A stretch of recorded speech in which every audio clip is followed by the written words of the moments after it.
Samantala, ininspeksyon po ng pamahalang lokal ng Burgos, Pangasinan ng mga gasolinahan naman sa kanilang bayan matapos makatanggap ng mga ulat kaugnay sa umano'y hoarding at overpricing ng mga produktong petrolyo.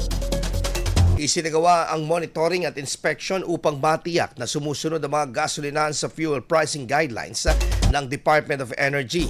Batay sa itinakdang price range mula Marso 10 hanggang Marso 16, ang gasolina ay dapat nasa pagitan lamang ng 60 pesos and 90 centavos hanggang 66 pesos and 40 centavos kada litro. Ang diesel naman ay 63 pesos hanggang 73 pesos and 5 centavos kada litro. At ang kerosene naman ay nasa 92 pesos at 17 centavos hanggang 108 pesos and 27 centavos kada litro. Binigyan din ng monitoring and inspection team sa mga may-ari ng gasolinahan na ay mahigpit na pinagbabawal ang hoarding, illegal na bentahan ng petrolyo at overpricing alinsunod sa umiiral na batas.